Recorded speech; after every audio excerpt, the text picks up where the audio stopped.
Good afternoon, everyone. Good afternoon to all the viewers. मैं ये बताना चाहूंगी कि तृप्ति अग्रवाल क्लासेस के जो सितारे इंडिया में चमक रहे हैं डिफरेंट मेडिकल कॉलेजेस में, उसी में से एक चमकता सितारा दिव्यांश भार्गव आज हमारे साथ है, जो अपनी जर्नी के बारे में हमें थोड़ा बहुत बताएगा। दिव्यांश भार्गव बाल भवन स्कूल भोपाल का एक रेगुलर स्टूडेंट था। इसने KVPY में ऑल इंडिया रैंक 36 हासिल की थी। बायो ओलंपियाड 11th में क्लियर कर लिया और नीट 2016 में ऑल इंडिया रैंक 85 थी। एम्स 2016 में ऑल इंडिया रैंक 105 थी। तो इतनी स्टड परफॉर्मेंस रही है दिव्यांश की। अपन सबसे पहले welcome Divyansh. Thank you ma'am. कैसे हो? बढ़िया हूँ मैम, आप बताएं। अभी भोपाल में हो? जी मैम, भोपाल में ही।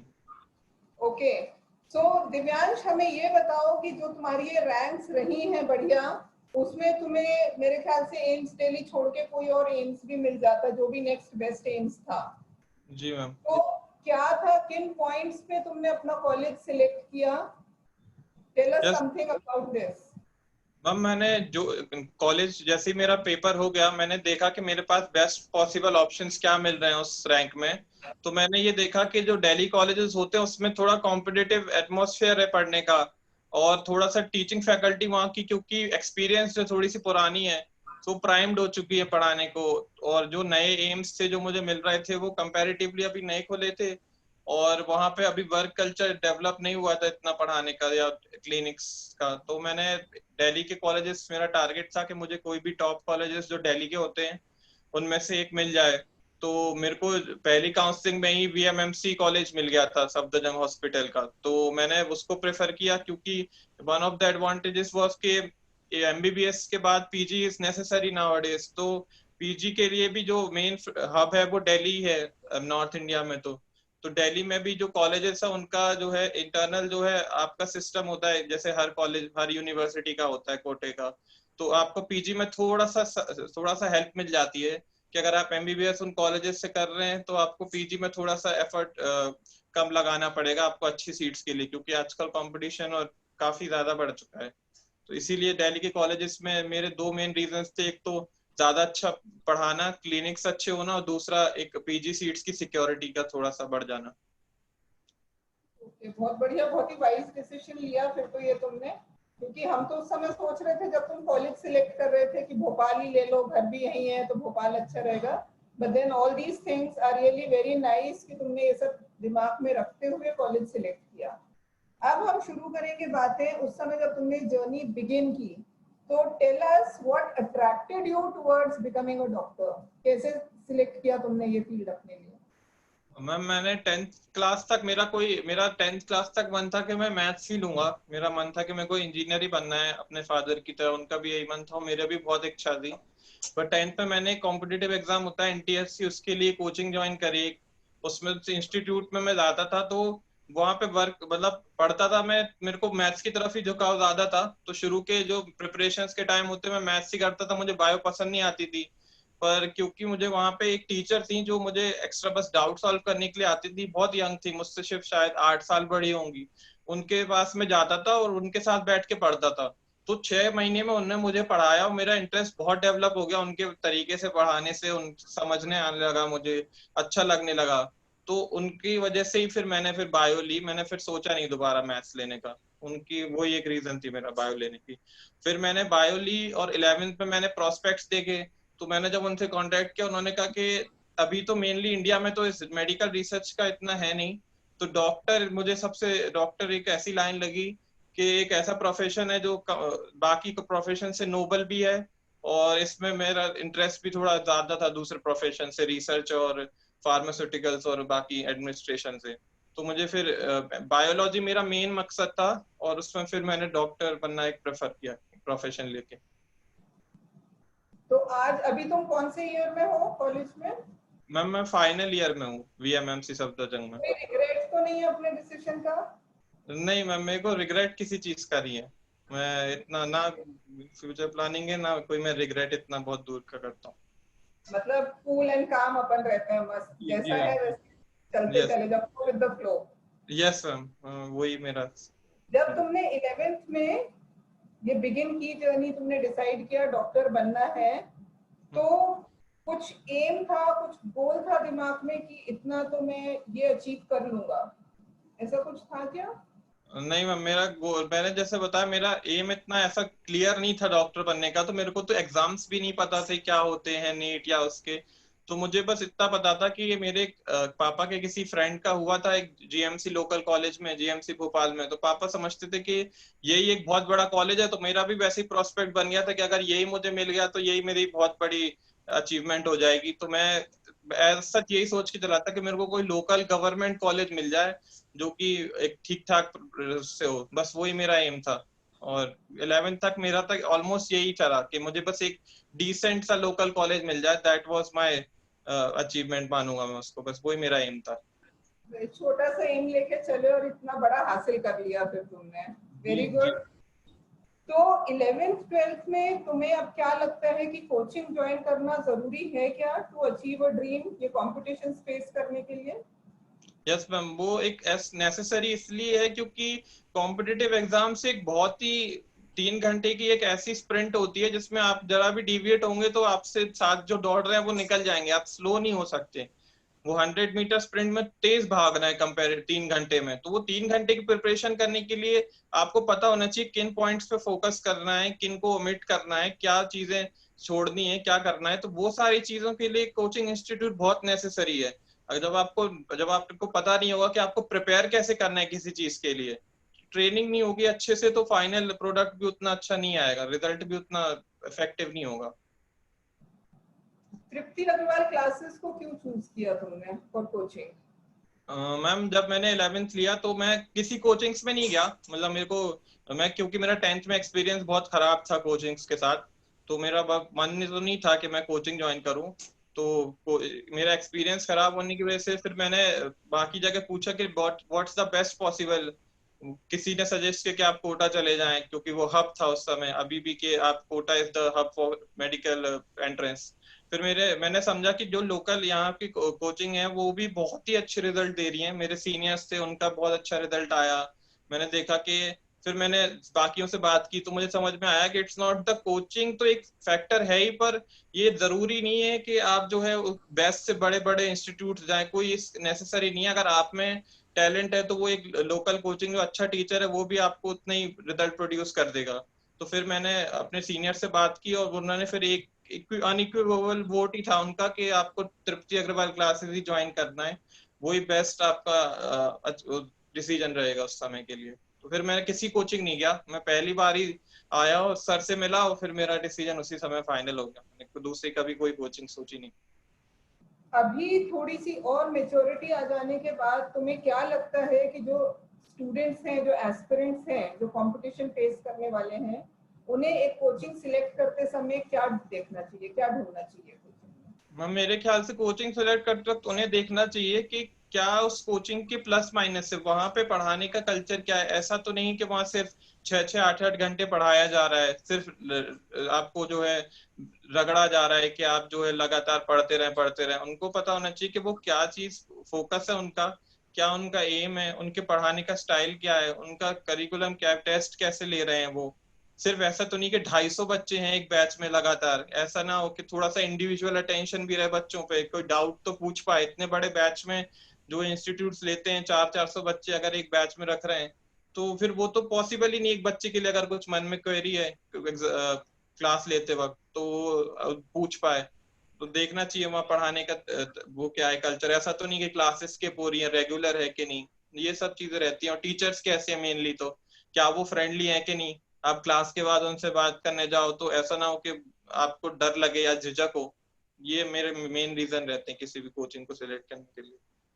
बिल्कुल सही बताया तुमने, तीन मेन बातें बताई कि कोचिंग में एक तो एग्जाम ओरिएंटेड अप्रोच होनी चाहिए कि वो एग्जाम की तैयारी करा रहे हैं, बहुत ज्यादा मटेरियल से ना लाद दे बच्चों को जो रिक्वायर्ड ही नहीं है एग्जाम के लिए।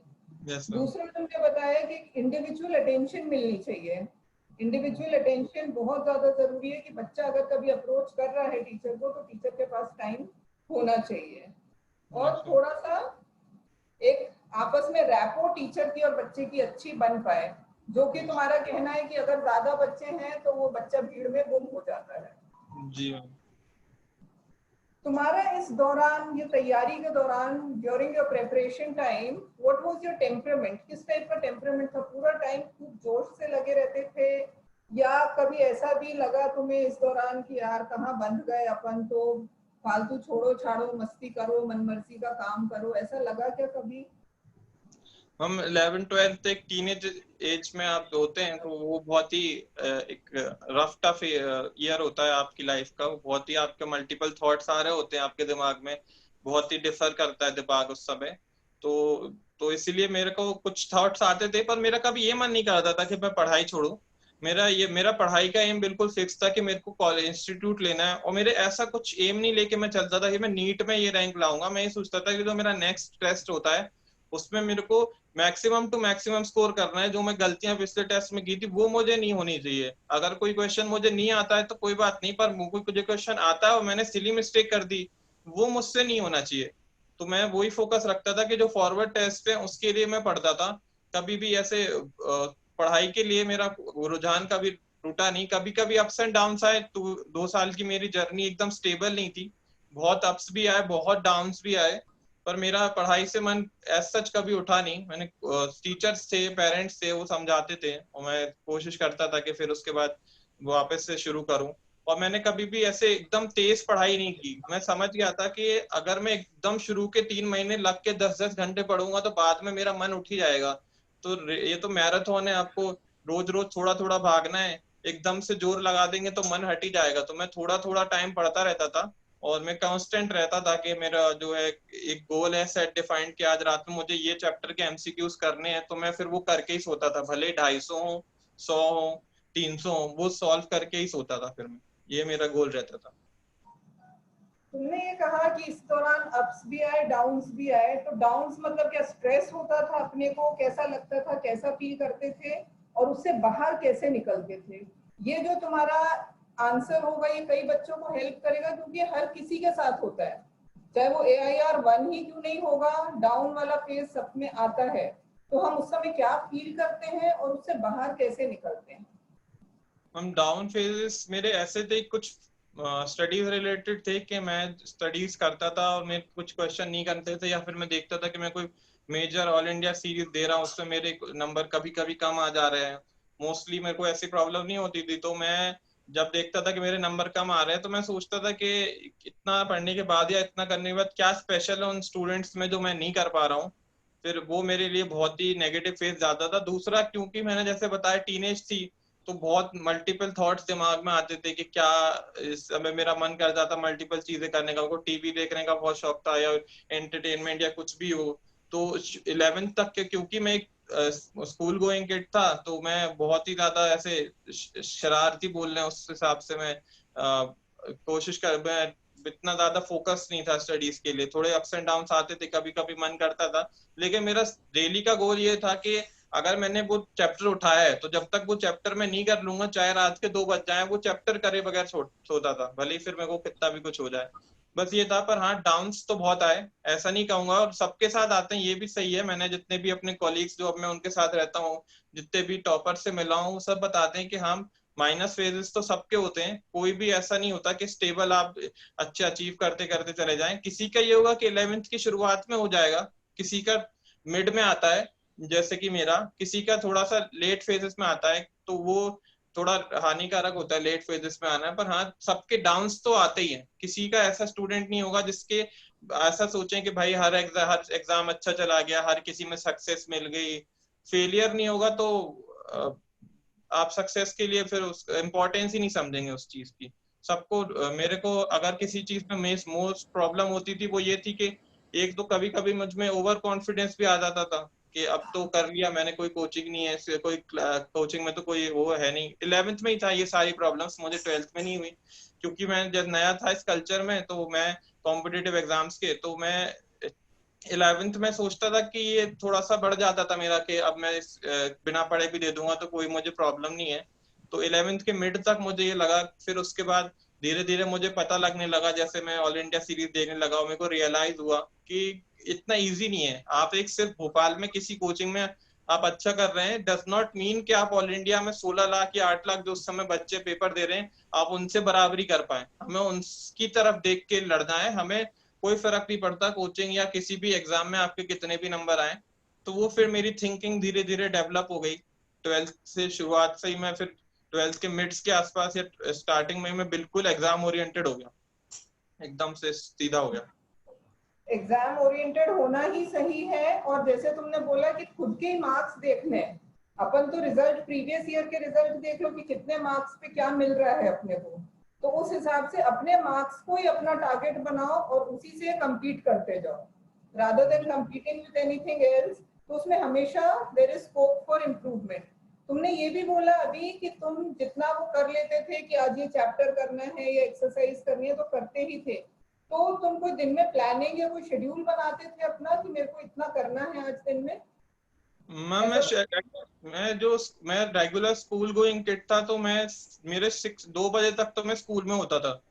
तो स्कूल में मैं पढ़ने नहीं जाता था, मेरा मेन एम था कि मैं स्कूल में जाऊं तो जो 6 घंटे में एकदम आराम से अपना मूड अच्छा कर लूं। मेरे को जो बाद के कोचिंग के आवर्स से या बाद में पढ़ना है तो वो मैं बिल्कुल वहां से अच्छा मूड लेके आता था, बिल्कुल एंजॉय करके आता था कि आज मैंने स्कूल में 6 घंटे मस्ती कर ली है, अब मैं कोचिंग जाऊंगा तो एकदम सीरियस पढ़ूंगा। 1 मिनट के लिए भी मेरा ध्यान कोचिंग में जो पढ़ा रहे हैं और जो मैं एमसीक्यू कर रहा हूँ उसमें लीनियंसी नहीं आनी चाहिए। जो भी मुझे करना था वो 6 घंटों में करना था। तो 6 घंटे जैसे ही हो जाते थे मैं आता था, खाना खाता था और सिर्फ कोचिंग के लिए निकल जाता था। वहां पे मैं सारे जो लेक्चर्स होते थे वो ध्यान से सुनता था, उसमें कोताही नहीं बरतता था। और एग्जाम्स जैसे कि ये था कि मैंने कोई चैप्टर किया, उसके बाद मैंने काफी पढ़ लिया, फिर काफी टाइम बाद में दोबारा से वो चैप्टर के एमसीक्यूज उठाता था।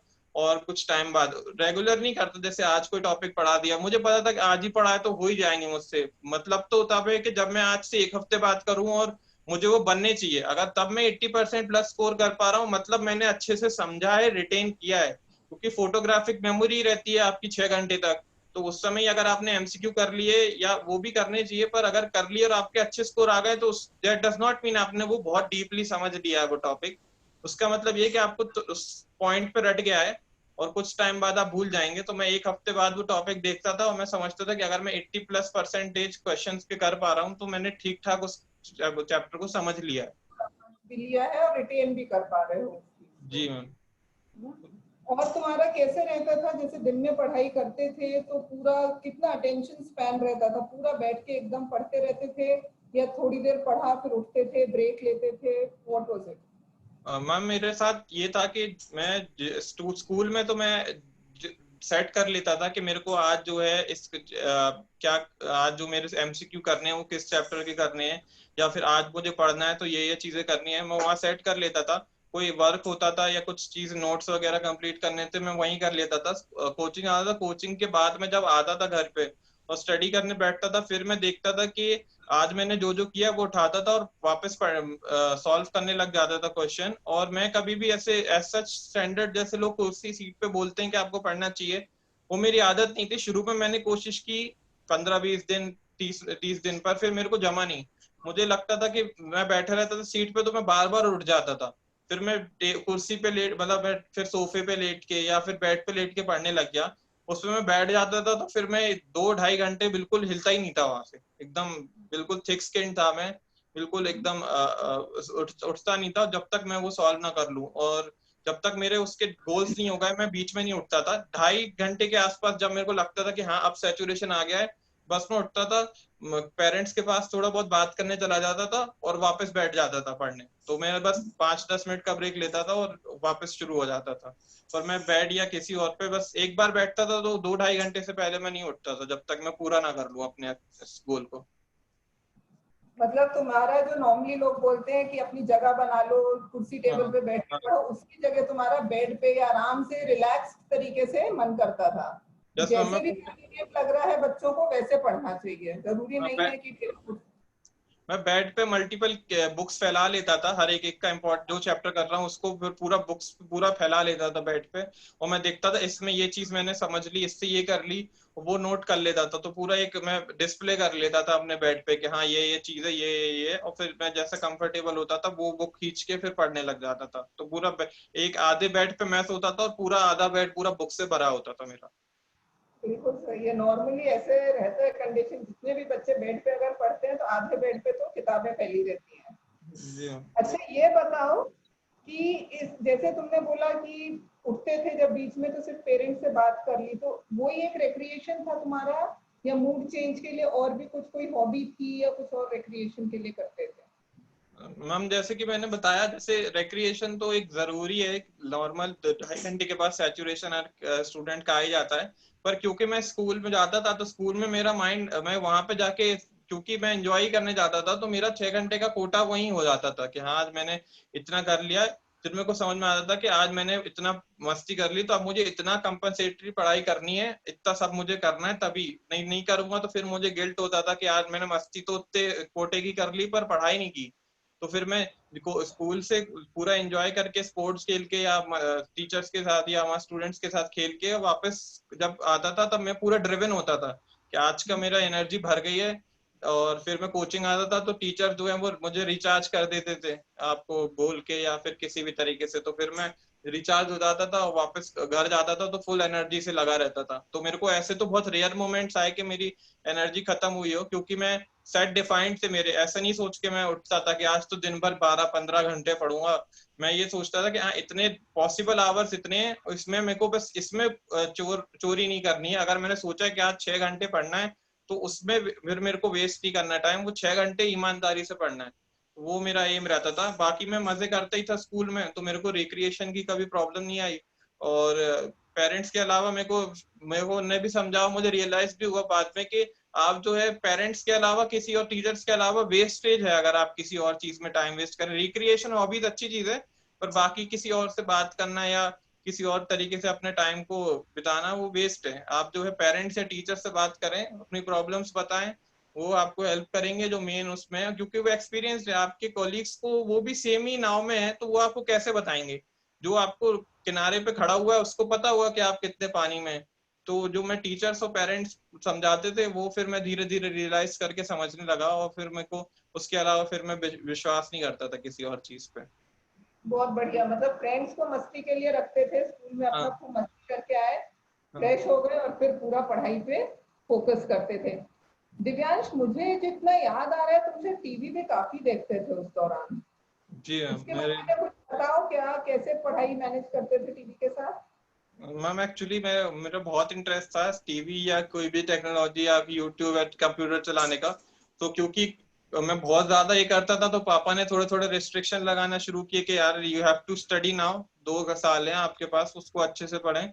तो फिर मैं जब वो नहीं होते थे तो मोस्टली फिर मेरी आदत थी, मैं टीवी खोल के बैठ जाता था। शुरू शुरू में मैं टीवी खोलता था, बैठता रहता था।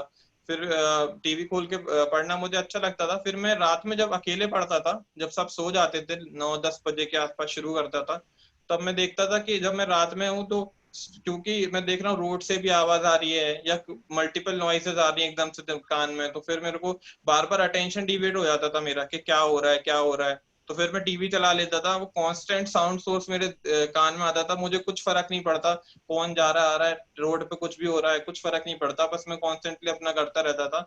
और मेरी आदत बन गई थी कि अटेंशन ना डिविएट हो थोड़ा सा, इसीलिए मैं वो टीवी ऑन करके पढ़ने लग गया। अरे पर वाह, मैं ये ये तो बहुत एडवाइस नहीं करूंगा, ये एक अच्छी हैबिट नहीं है किसी को लेना कि आप जो टीवी देख के पढ़ें। ये कभी रिक्रिएशन के लिए अच्छी है पर इट्स नॉट कि आप हैबिट को ये कोशिश करें कि अगर आपका नेचुरल तरीका नहीं है पढ़ने का और आप सोच रहे हैं आपका अटेंशन कम है तो टीवी खोल के पढ़ना इज नॉट द सोल्यूशन। मेरा yes, सॉल्यूशन वो था, किसी और का भी दूसरा हो सकता है, सबके अपने वेज होते हैं। बिल्कुल सही वर्ड्स बोले तुमने कि ये तुम्हारा सॉल्यूशन था, जरूरी नहीं है सबके लिए वर्क करेगा। पर उसके पीछे जो तुमने साइंटिफिक रीजन बताया वो भी बहुत करेक्ट है, कि वो बाकी सारे नॉइजेस से तुम्हारा दिमाग हट जाता था, बाकी सारे डिस्ट्रैक्शन से दिमाग हट जाता था।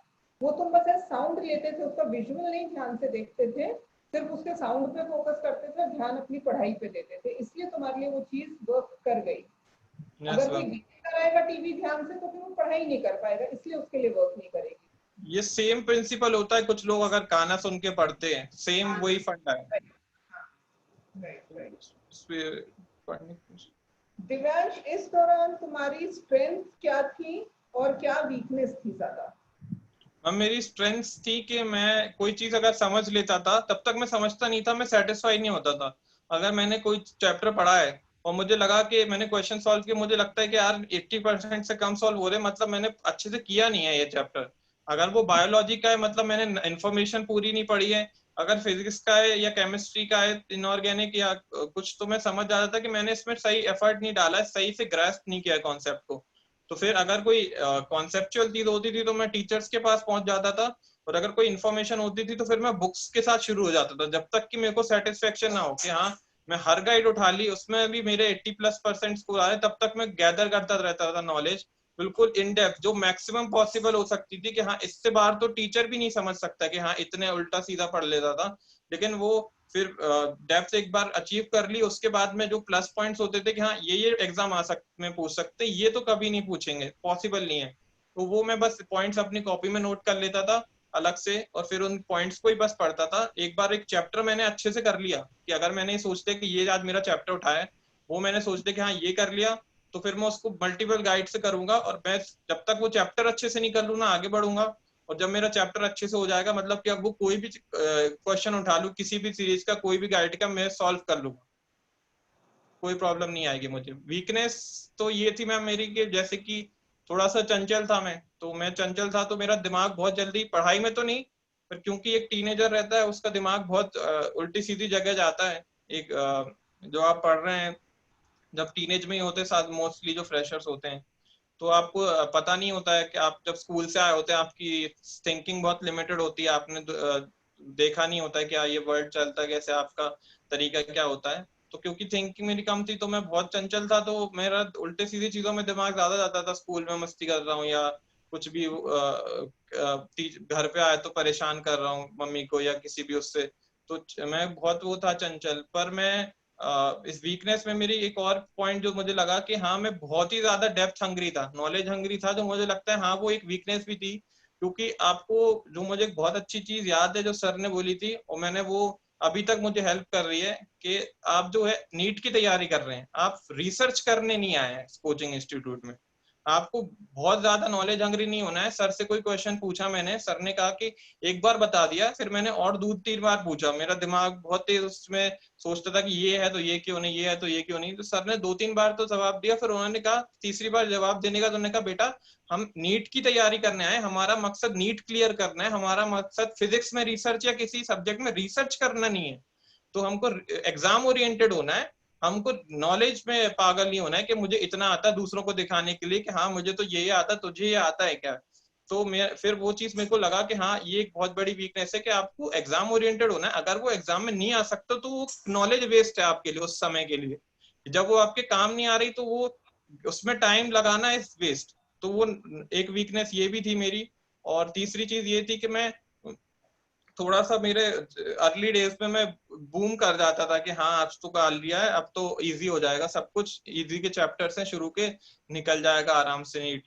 तो वो मैं देखता था, लेकिन फिर वो मैंने सीनियर्स को भी देखा कि हाँ भाई इतना इजी नहीं है सब चीजें जो है वो। तो वो मैं धीरे धीरे एज के साथ समझने लग गया सब चीजों की। एक बार 3 टाइप के लोग होते हैं जो मुझे समझ में आए कि भाई, एक जो गड्ढा देख लेते दूर से वो नहीं गिरते उसमें, दूसरे होते गिरते हैं वो समझ जाते हैं, तीसरे होते बार बार गिर रहे नहीं संभल रहे। तो मैं बहुत सी एक्सपीरियंस अपने सेकंड टाइप से था कि मैं गिरा और फिर संभल गया, दोबारा उस गड्ढों में नहीं गिरा। तो फिर मैंने वो चीज समझी। बहुत बढ़िया बात है ये तो, कि भाई अपने को गिरने में कोई बुराई नहीं है, ह्यूमन है अपन, कुछ भी गलती हो सकती है, पर उसके बाद एकदम से संभल जाना, बाउंस बैक करना, ये एक विनर की निशानी है। तो ये सब चीजें तो बहुत अच्छे से तुमने पूरा मैनेज किया। और जहां तक तुमने पढ़ाई वाली बात की कि बहुत ज्यादा पढ़ना, तो कोई सुन के ये भी सोच सकता है कि भाई पढ़ना कैसे नुकसानदायक हो सकता है। तो ये है उसका लॉजिक कि भाई आपके पास टाइम तो लिमिटेड है ना, मैटर तो इनफाइनाइट है। तो आप अगर उसमें पूरा लग जाएंगे तो आप अपना टाइम खो रहे हैं जो आपको आपके डेस्टिनेशन की तरफ लेके जा रहा है। तो बहुत जल्दी अगर तुमने वो चीज समझ ली तभी अपन इतना बढ़िया कर पाए फिर। और अपना गोल अपन अचीव कर पाए। एग्जाम जब देते थे, इंटरमीडिएट टेस्ट जब देते थे दिव्यांश, तो उसके बाद फिर क्या रहता था तुम्हारा अगला? उसकी सीधे अगले उसकी तैयारी में लग जाते थे या अपने पेपर को स्टडी करते थे, उससे कुछ सीख लेते थे? हम जब मैं पेपर दे के आता था तो उस रात में फिर उसको नहीं खोलता था, मेरा बहुत दिमाग खराब होता था कि यार ये सिली मिस्टेक कर दी मैंने, ये फालतू के नंबर लूज कर दिए, मेरा बहुत दिमाग खराब होता था।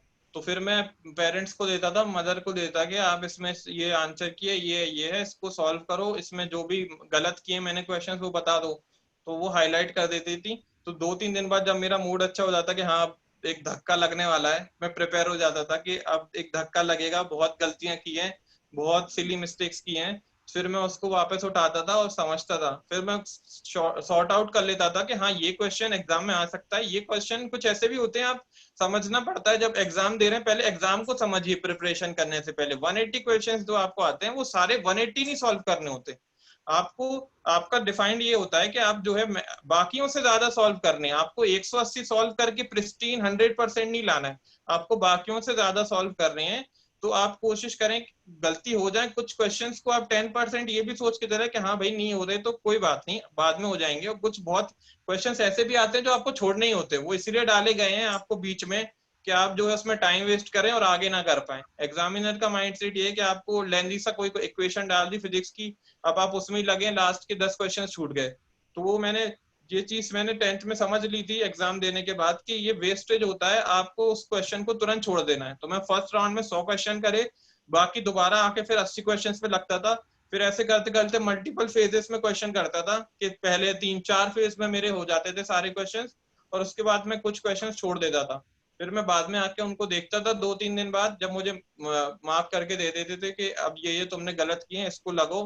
तो फिर मैं उसके बाद उसको आता था, फिर टीचर्स के पास बैठ जाता था लेके, कि अगर मेरा कभी कभी मन नहीं कर रहा है कि यार बहुत बुरा लग रहा है, कंटाला आ रहा है कि आपको नहीं ये सब देखना, क्या फर्क पड़ता, हो गया हो गया, अब कल की बात है, तो फिर मैं टीचर को पकड़ लेता था, किसी भी रैंडम टीचर को पकड़ लिया मैंने किसी भी सब्जेक्ट को, बैठ जाता था कि अब तो पढ़ाओ, बताओ ये कैसे किया मैंने, ये तो मेरे सोचती है, आप ये ऐसा क्यों सोच रहा है एग्जामिनर।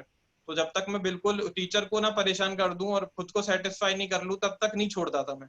जब पूरा सेटिस्फाई हो गया तब मैं फिर टीचर को छोड़ता था, और फिर मैं समझ लेता था कि हाँ ये गलती कर दी, और फिर मेरे दिमाग में भी बैठ जाती थी कि सर ने ये बोला कि बेटा तुमने ये सोचा, ऐसे सोचना है। तो फिर मेरे को दोबारा मैं वो गलती कंपैरेटिवली नहीं करता था फिर दूसरे एग्जाम्स में। करेक्ट। उससे फायदा ये भी होता है कि जब एक गलती तुम डिस्कस कर रहे हो तो टीचर्स तुम्हें और भी आजू बाजू का काफी बताते रहते हैं, तो तुम्हें सब चीज का आइडिया हो जाता है कि ये हमें दिमाग में रखना है और ये मिस्टेक्स नहीं करनी है। तो this is how it helps you. बच्चों के लिए तुम क्या मैसेज देना चाहोगे जो अभी एस्पिरेंट्स हैं, उनको क्या चीज एक ऐसी बताना चाहोगे कि वो बहुत जरूरी है, उसके बिना तो सक्सेस का सोचोगे मत? हम पहले तो मेरा वही फंडा है कि आपको समझना होगा कि आपका एक आप एग्जाम के लिए तैयारी कर रहे हैं, आपका गोल जो है वो एग्जाम है।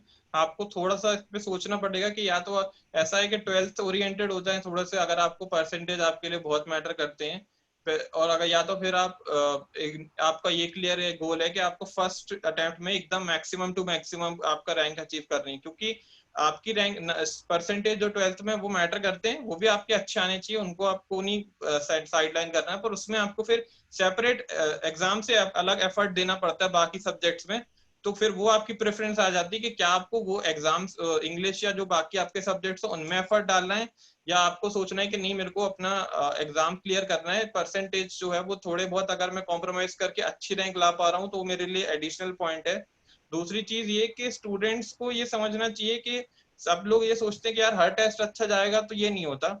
कोई भी आप किसी भी टॉपर से पूछ लें कि क्या आपके जितने भी आपने 300-400 से ज्यादा टेस्ट दिए होंगे जब भी, क्या आपके सारे अच्छे गए, तो वो भी बताएंगे कि नहीं सारे अच्छे नहीं जाते थे, बहुत से खराब भी जाते थे, बाकी कभी अच्छे भी जाते थे। तो समझना होगा कि आज एक टेस्ट खराब गया है तो कोई बात नहीं, आगे आप अच्छा कर लेंगे। और दूसरी चीज ये कि कॉपी मत करें किसी को, किसी से इंस्पिरेशन लेना अलग होता है, कॉपी करना बहुत हानिकारक होता है।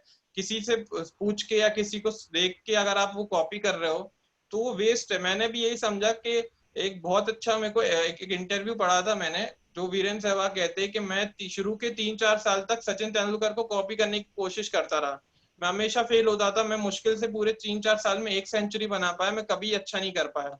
फिर मैंने बाद में खुद का स्टाइल बनाया, खुद से बैटिंग करना शुरू की। उस समय सब डिफेंसिव खेलते थे, मैंने ऑफेंसिव खेलना शुरू किया, मैं हार्ड हिटिंग बैटिंग करने लगा। तो फिर मैंने 300 रन भी बनाए जो सचिन तेंदुलकर कभी नहीं कर पाया। मैंने वो सारे रिकॉर्ड्स अचीव किए जो कभी वो भी नहीं कर पाया। तो आपको समझना होगा कि आप दूसरों को कॉपी करेंगे तो आप सक्सेसफुल नहीं हो पाएंगे। आपको अपना तरीका निकालना है, इंस्पिरेशन लेना है, टेक्निक सीखनी है। पर दूसरों को कॉपी करने से ये है कि उनने अपना तरीका निकाला, आपको अपना डेस्टिनेशन सबकी अलग है, डेस्टिनेशन सबकी सेम है, आपके रास्ते अलग अलग है। सेम रास्ते पे चल के आप ये नहीं सोच सकते, किसी की अगर प्लस पॉइंट केमिस्ट्री है उसने अपना ये ओरिएंटेड बनाया कि मेरे को केमिस्ट्री को प्लस पॉइंट लेके चलना है। अगर आपकी फिजिक्स अच्छी तो वेस्ट है आपके लिए, वो केमिस्ट्री पे ज्यादा ध्यान नहीं देगा, आपका वेस्ट हो गया। तो आपको ये समझना है आपके प्लस माइनस क्या है, आपको ये देखना है कि आपकी क्या उस बेस्ट पॉसिबल हो सकता है। टीचर से कंसल्ट करें, उसको स्टडी अपना पैटर्न वैसा बनाए। बाकी और दूसरों से इन्फ्लुएंस नहीं होना, मुझे बहुत एक खराब चीज लगती थी, मेरे साथ नहीं हुई पर मैंने दूसरों को देखी है, बाद में मेरे साथ भी हुई, कि आप दूसरों के नंबर देख के इंटिमिडेट हो जाते हैं स्टूडेंट्स कि यार इस टॉपर के तो इतने आ रहे हैं, मेरे नंबर इतने क्यों नहीं आ रहे, मेरे 400 क्यों आ रहे हैं, मेरे 450 क्यों आ रहे हैं, टॉपर के 600 680 क्यों आ रहे हैं। तो ये समझना होगा कि उस एग्जाम में उसने आपसे ज्यादा अच्छा किया है, इसका मतलब ये नहीं है कि वो 2.5 साल तक आप कुछ ना कर पाए। आपकी मेहनत डिटरमाइन करेगी कि आप लास्ट के 3 घंटे जो AIPMT एक्चुअल होता है नीट, उसमें आप कितना अच्छा कर पा रहे हैं। वो डज नॉट मैटर कि अगर आपके शुरू में कम मार्क्स आ रहे हैं, कोई बात नहीं, आप मेहनत करिए, दूसरी बार आ जाएंगे। और अगर आपको ज्यादा ही इससे अफेक्ट हो रहा है तो मत देखिए नंबर, आप ये देखिए आपने गलती क्या की। बहुत से स्टूडेंट्स ये होते हैं, डिप्रेस हो जाते हैं कि इसके इतने नंबर आ रहे हैं टॉपर के, मैं क्या करूंगा, मैं तो बढ़ ही नहीं पा रहा आगे। और फिर वो और डिप्रेस हो जाते हैं, और जो बहुत ही एक नेगेटिव इफेक्ट डालता है, क्योंकि जब आप डिप्रेस्ड होंगे, स्ट्रेस्ड होंगे, तो आप बुक खोल के बैठ जाए, कोई वेस्ट है, वो आपके दिमाग में जा ही नहीं रहा, आपने शील्ड कर लिया अपने दिमाग को, अब वो नॉलेज आपके दिमाग में नहीं जा रही, आप उससे लर्न नहीं कर रहे हैं। तो इसका नुकसान सबको होता है, मुझे भी हुआ इस चीज का नुकसान। जब मैं दोबारा से अपना नीट देने गया तो मैं बहुत स्ट्रेस में था। जब मैंने नीट 1 छोड़ा दोबारा अपना, से नहीं मतलब। मैंने नीट 1 दिया था, मैं 2016 में 2 नीट्स हुए थे। तो नीट 1 आप जब नीट 1 दिया मैंने, तो उसके कुछ टाइम बाद ऐसा नोटिस आया कि आप नीट 2 दे सकते हैं, पर नीट 1 के आपको पूरे मार्क्स सरेंडर करने होंगे, आप 0 पे आ जाएंगे, आपको वापस देना है। तो मेरे मन में था कि थोड़ा सा ग्रीड था, और दूसरा मन में थोड़ा सा ये था कि हाँ मेरा एम्स कुछ अच्छा नहीं गया, मेरे को उसका रिजल्ट देख। एक मिनट दिव्यांश, उस समय जब तुमने डिसीजन लिया, तुम्हें क्या तुम्हारे नीट 1 के मार्क्स पता थे, कुछ अंदाजा था कितना स्कोर कर रहे हो नीट 1 में? यस मैम, मुझे अंदाजा था। उस समय मेरे जो नंबर आ रहे थे वो अराउंड 652 या 655 आ रहे थे, अगर उसमें एक MCQ का अंतर आ रहा था। तो उसमें फिर मैंने देखा कि हाँ ये नंबर है। फादर बोलते हैं कि बेटा ये अभी जो टेंटेटिव नई शीट आई है, एग्जैक्ट मार्कशीट नहीं आई थी उस समय नीट के ऑफिशियल, तो जो बाकी मार्क आंसर शीट्स होती हैं उसमें आप देख के ये अंदाजा लग गया था कि हाँ इतने मार्क्स में छोड़ रहा हूँ। पर मैं उस समय इतना स्ट्रेस, थोड़ा सा मन में भी वो भर गया था कि अब मेरे को अपनी सेटिस्फेक्शन के लिए देना है मुझे, अब जो बेस्ट पॉसिबल होगा कि अब वो ट्राई करना है। तो मैंने दिया दोबारा, जैसे नीट 1 पे मेरे को बहुत मेरे को सोचना पड़ा 1-2 दिन उस चेक बॉक्स को क्लिक करने के लिए कि अब आप अपने मार्क्स सरेंडर कर रहे हैं, दोबारा वो मार्क्स आपको नहीं मिलेंगे भले ही आप कुछ हो जाए। तो ये भी पता था कि आप इतना अच्छा सिक्योर रैंक जो है वो छोड़ रहे हैं, मुझे पता था कि इस रैंक इस नंबर पे अच्छी रैंक स्कोर हो जाएगी। पर फिर मैंने था कि अगर मैं अभी भी अच्छी रैंक लेके पहुंच जाता हूँ, पर मैं सोचता रहूंगा अपने 4 साल MBBS में कि यार मेरे पास मौका था, मुझे ट्राई करना चाहिए था, क्या उस मेरा लाइफ पूरे टाइम रिग्रेट करूंगा कि हाँ यार ये एफर्ट था, मैं ये नहीं कर पाया। तो फिर मैंने दोबारा दिया। उसके बाद जो भी रिजल्ट रहा हो, प्लस माइनस हुआ, उसका मेरे को कोई अफसोस नहीं है। पर ये सबको समझना चाहिए कि आप रिग्रेट नहीं करें किसी चीज का, एफर्ट डालें, कोई बात नहीं वो बैकफायर कर जाए, कोई उससे फर्क नहीं पड़ता। आप एग्जाम दें, हो सकता है आपकी तरीके से वो माइनस हो जाए, आप उसमें फेल हो जाए, पर इसका ये मतलब नहीं कि आप हमेशा ही फेलियर रहेंगे। आपको समझना होगा कि success has many father, failure has none. आपकी कोई रिस्पॉन्सिबिलिटी नहीं लेगा, आप फेल होंगे, आपको खुद को समझना है। सक्सेस में तो सब आपके साथ होंगे, फेलियर होगा तो आपके पेरेंट्स और टीचर्स ही होंगे जो आपको बैक कर रहे होंगे। उस समय आपको समझना है कि हाँ आज गिर गए तो कल फिर से उठ जाएंगे, कोई उसमें टेंशन लेने की बात ही नहीं है। बहुत बहुत ही बढ़िया मैसेज दिया है ये तुमने। एक तो रिस्क लेने की कैपेसिटी भी होनी चाहिए, नहीं तो हम हमेशा डिफेंसिव पे सेफ रह के खेलेंगे तो हम बहुत कुछ जो अचीव कर सकते हैं वो नहीं कर पाएंगे। तो ये यस एक बहुत अच्छा मैसेज है कि in spite of such a lot of marks, उसके बाद भी तुमने डिसाइड किया और नीट 2 दिया और ऑल इंडिया रैंक 85 सिक्योर की उसके बाद। तो that is very good, very nice. एक चीज बस लास्ट चीज और पूछ रही हूँ तुमसे, पेरेंट्स के लिए कुछ कहना चाहोगे क्या कि उनको किस तरीके से बच्चों को सपोर्ट करना चाहिए, या उनको किस तरह से खुद की भी थिंकिंग रखनी चाहिए कि वो स्ट्रेस्ड आउट ना हो उस दौरान और बच्चे को भी अपना स्ट्रेस पास ऑन ना करें? मुझे लगता है कि पेरेंट्स का एक ये रहता है कि वो सोचते हैं कि जो मैं शायद उस समय अचीव नहीं कर पाया वो अपने बच्चे में देखते हैं कि हाँ, अगर मैं उस समय नीट क्लियर या पीएमटी क्लियर नहीं कर पाया, वो सोचते मेरा बच्चा क्लियर करेगा। आपको पहले ये देखना चाहिए कि आपका बच्चा सच में इंटरेस्टेड है कि नहीं उस फील्ड में। आप उसको जबरदस्ती तो नहीं धकेल रहे, क्योंकि जबरदस्ती धकेल देंगे फेल हो जाएगा मोस्टली। अगर हो भी गया सक्सेस तो वो बार बार रिग्रेट करेगा कि यार ये तो मेरा पैशन ही नहीं था, ये मेरा मन ही नहीं था इस चीज को करने में। तो आप उस कुछ टाइम के बाद सैचुरेट हो जाएंगे, क्योंकि आपको वर्क कल्चर आपका ऐसा होगा कि आपको लगेगा कि यार इट्स नॉट, ये तो बाउंडेशन है मेरे लिए। तो आपको पेरेंट्स को समझना पड़ेगा कि आप उसको देखें कि आपके प्रोस्पेक्टस क्या है, बच्चे का मन क्या है, इंटरेस्ट क्या है, उसके बाद सोचना चाहिए। आपको करियर काउंसलिंग एक अच्छी चीज है जो 10th के बाद टीचर पेरेंट्स को भी समझना चाहिए। बहुत से पेरेंट्स को भी आइडिया नहीं होता है कि अभी क्या क्या नए नए आपके पास अपॉर्चुनिटीज हैं, वो आप फॉलो करें। लोगों के जो पॉपुलर बिलीव्स हैं बस उसको ही सोचते हैं। तो वो समझना चाहिए कि आप कोई भी एंट्रेंस एग्जाम क्लियर कर रहे हैं, कोई सा भी है, नीट, आईआईटी या कोई से भी एग्जाम्स का, तो उसके अलावा भी लाइफ है। बच्चे को एकदम पीछे नहीं पड़ना चाहिए। पेरेंट्स को समझना चाहिए कि एक बच्चे के सारे बच्चे जो है वो आईफोन का मॉडल नहीं है, सब 64 GB नहीं निकल रहे कि सब लोगों को देख लिया कि उसके बच्चे ने आपने ऐसा किया तो आपको आपने क्यों नहीं किया, उसके नंबर आ रहे हैं तो आपके क्यों नहीं आ रहे। तो एक बहुत अच्छा सर ने एक फोटो शेयर की थी, मुझे बहुत अच्छी लगी कि आप कि एक चील का बच्चा, नया बेबी पैदा होता है, वो कुछ 2 दिन में ही उड़ना सीख जाता है। तो एक दो हाथी उसके मदर और बेबी जा रहे होते हैं, वो पूछते हैं, डांटती है वो अपनी मदर बेबी को, एलिफेंट को, कि आप तुम कब उड़ना सीखोगे। वो चील का बच्चा तो 2 दिन में उड़ना सीख गया, तुम कब से, तुम में बिल्कुल नाकाबिल हो, तुम कुछ नहीं कर पाओगे। तो वो फिर बच्चा जो है वो सहम जाता है, उतना छोटा होता है, फिर वो कहता है आई विल ट्राई। तो पेरेंट्स को भी समझना चाहिए सबकी कैपेबिलिटी अलग होती है। किसी को ऐसे खांचे में नहीं डाल के सोचना चाहिए कि हाँ इसके इतने नंबर आए, सब अलग बने हैं, सबके प्लस माइनस हैं। आप अगर उसको फोर्स करोगे वो कोई पॉजिटिव इम्पैक्ट नहीं लाएगा, वो उसको बस डिटोरिएट कर देगा, डिप्रेस कर देगा बच्चे को। 2 साल है, छोटा टाइम नहीं होता है। सोचते हैं लोग कि यार 2 साल है फटाफट हो जाएगा, बहुत लंबा टाइम होता है, बहुत चीजें फेस करनी होती है एक स्टूडेंट को। पेरेंट को समझना चाहिए कि उसको उसको जो है आपको प्रोटेक्ट करके रखना है बाकी चीजों से, आपको बाहर के उसको नेगेटिव एनवायरनमेंट से प्रोटेक्ट करना है। आपको उसको लादना नहीं है, उसका फ्री फ्लो रखना है। उसको कोशिश करना है कि हाँ आप डिविएट हो रहे हैं तो उसको कोशिश करें कि पाथ पे लाएं।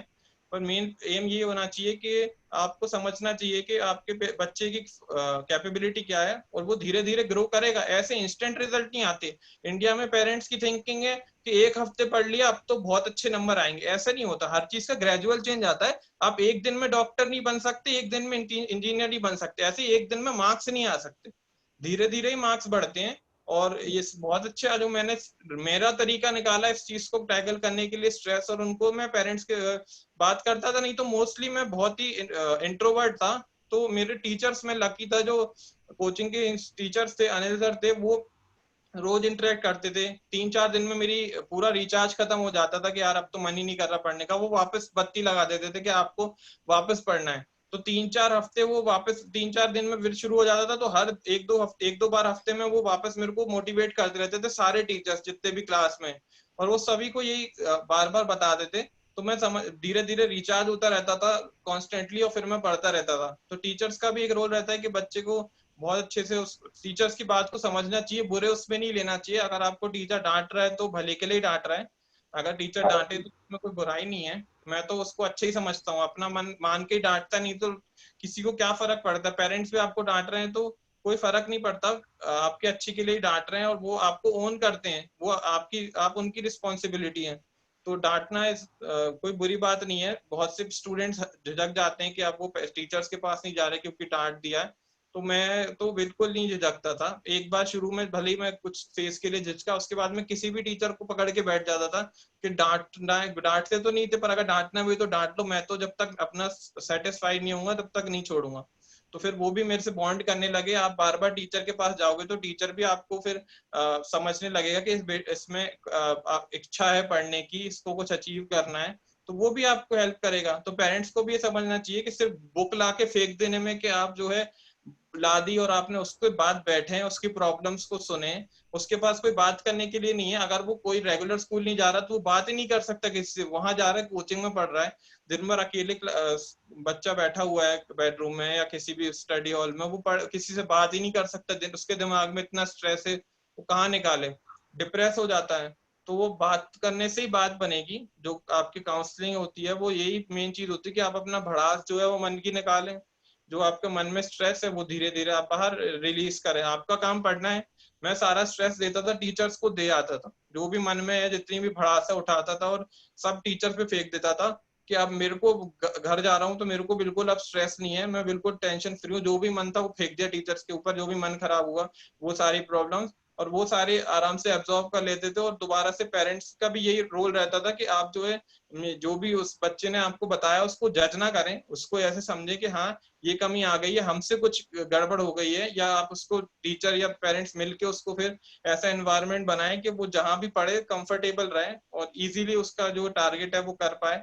Stress is not a good thing, parents नहीं समझते इंडिया में, ये बहुत ही बुरी चीज है। मैंने देखा है, खुद एक्सपीरियंस किया अपने आजू बाजू। मैं बहुत लकी था कि टीचर्स और पेरेंट्स मुझे अच्छे मिले, पर मैंने कॉलीग्स पे जो मैं जाता हूँ अपने कॉलेजेस में देखता हूँ कि जो बहुत टॉपर्स थे उनको भी ये बताते हैं कि पेरेंट्स का माइंडसेट इंडिया में बहुत क्लियर नहीं है। वो बहुत ही स्ट्रेस देते हैं कि आपके लिए रैंक इज समथिंग की जो आपका पूरा लाइफ डिफाइन कर रही है, कि आपकी रैंक अच्छी नहीं आ रही, उसकी देखो इतनी अच्छी आ रही है, तो वो सिर्फ उसको स्ट्रेस आउट कर देते हैं, फिर वो दूसरी एक्टिविटीज में लग जाता है। इलास्टिसिटी जो है वो एक रबर में उतनी ही हो सकती है जो ब्रेक हो जाती है एक पॉइंट के बाद। तो आपको समझना पड़ेगा, बच्चे को तब प्रेशर नहीं लगाना चाहिए। बिल्कुल ठीक बोली ये चीज तुमने कि कई बार ये जो इस तरह का मोटिवेशन है ये भी एक तरीके से स्ट्रेसफुल हो जाता है। अगर आप रैंक या कुछ दे रहे हो, कोचिंग में कभी टीचर्स ने तुम्हें कोई टारगेट दिया कि ये वाली रैंक अचीव करनी है अपने को? नहीं मैम, मेरे को कोचिंग में तो मैं बहुत लकी था। मैं बहुत ही ज्यादा इस चीज को अपने आप को बहुत बड़ा अच्छा मानता हूँ कि मैंने ये कोचिंग बहुत सही चुनी। मेरे को कभी भी टीचर्स ने कभी भी प्रेशराइज नहीं किया, हमेशा ओन किया मेरे फेलियर को, कि अगर मैं फेल हो रहा हूँ किसी चीज में तो बिल्कुल रिस्पॉन्सिबल लेते थे कि हाँ कोई बात नहीं बेटा, अब हमें मेहनत करेंगे। सारे टीचर्स, कोई भी टीचर मेरे को ऐसा नहीं, और किसी भी सब्जेक्ट का कोई भी टीचर, यहाँ तक कि सपोर्टिंग स्टाफ भी ऐसा नहीं हुआ कि आपने ये गलती कर दी, आपने ये फेल कर गए। सब सपोर्ट करते थे कि कोई बात नहीं, अभी फेल कर गए तो आगे दोबारा अचीव कर लेंगे, कोई दिक्कत नहीं है, आप धीरे धीरे पढ़िए। टीचर्स भी बहुत इसमें रोल निभाते हैं कि बच्चे को उसको समझाना होता है कि यार, वो देखते हैं कि यार उसके इतने नंबर आ गए, तो फिर वो टीचर ही बताता है कि आज से 2 टेस्ट पहले ये भी तुम्हारी लेवल पे खड़ा था, कुछ बहुत दूसरे ग्रह से नहीं आया वो। आपके जो सीनियर बहुत अच्छा परफॉर्म कर रहे हैं वो भी डिप डाउन करके ऊपर गए थे, एक बार गोता लगाएंगे फिर ही ऊपर आएंगे। तो टीचर्स जो है वो समझाते हैं, एग्जाम्पल देते हैं, फिर बच्चे को समझ में आता है। वो क्या है, जब तक एग्जाम्पल नहीं देंगे सब बच्चे ऐसे समझते हैं तो फेक रहे हैं। तो वो जब तक वो टीचर्स के पास ही वो कला होती है कि वो समझाते हैं, और बहुत सी चीजें उनकी बाद में याद रह जाती हैं आपको, जो एग्जाम में हेल्प करती हैं। जो टीचर्स होते हैं, जैसे कि मैंने बताया कि सर जो थे अनिल सर, वो मेरे को जब भी पढ़ाते थे किसी भी टॉपिक को लेके, तो बार बार एक फॉर्मूले को 10-20 बार बोल देते थे क्लास में। वो लगातार पीछे पड़े रहते थे उस फॉर्मूले के। तो शुरू में तो मुझे लगता था कि यार हो गया ये फॉर्मूला, बस हो गया, अब ये लगे हुए हैं उसको लेके, पीछे ही पड़ गए उस फॉर्मूले को लेकर, 20 बार बोल रहे हैं। वो इरिटेटिंग हो जाता था शुरू में। फिर मैं जब क्वेश्चन लगाता था मैं रियलाइज करता था कि हाँ ये कितनी बड़ी चीज है, सर ने वो फॉर्मूला बताया, मेरा 50% टाइम कम हो गया। तो रिबेलियस होना एक खुद से ही वो होता है, इनहेरिट नेचर होता है टीनेजर का कि वो थोड़ा रिबेलियस होता है। तो वो पहले एक्सपीरियंस करता है कि हाँ टीचर जो है वो कुछ गलत हो गया, या टीचर से वो समझ जाता है। लेकिन जब वो रियलिटी फेस करता है कि हाँ आप क्वेश्चन लगा रहे हैं, फिर वो समझता है कि टीचर की पढ़ाने का इंपॉर्टेंस ये था, उसने इसलिए स्ट्रेस दिया। वो पागल नहीं है जो 12 घंटे 10 घंटे या आपके सामने खड़े होकर पढ़ा रहा है, उसके वो आपकी इतनी मेहनत कर रहा है। सर जो टीचर्स हैं वो लगे रहते हैं, खड़े होके पढ़ा रहे हैं, इधर उधर चल के चिल्ला चिल्ला के। अब तो सीट पे आराम से बैठे हैं, आपको समझना चाहिए कि वो आप पे एफर्ट डाल रहे हैं, उस एफर्ट को वेस्ट ना जाने दें। क्लास में सुन रहे हैं तो अच्छे से सुने, वेस्ट ना करें उस एफर्ट को। बिल्कुल सही दिव्यांश, बहुत अच्छी बातें बताई तुमने आज, and I am sure students will benefit a lot from this. जो सबसे बढ़िया बात मुझे लगी तुम्हारी जो तुमने बताई है कि किसी को भी कॉपी नहीं करो, इंस्पिरेशन लो उनसे। तो there is a very big difference, और इतनी मेच्योर बात बताई है कि कॉपी नहीं करना है। कॉपी करने में हमेशा स्ट्रेस होगा, इंस्पायर होके आप अपने तरीके से डेफिनेटली कुछ अच्छा कर लेंगे। तो आई एम वेरी होपफुल, बाकी बच्चों के लिए बहुत यूजफुल रहेगा ये सेशन, ये चैट अपनी। Thank you so much Divyansh अपना टाइम देने के लिए। Thank you ma'am.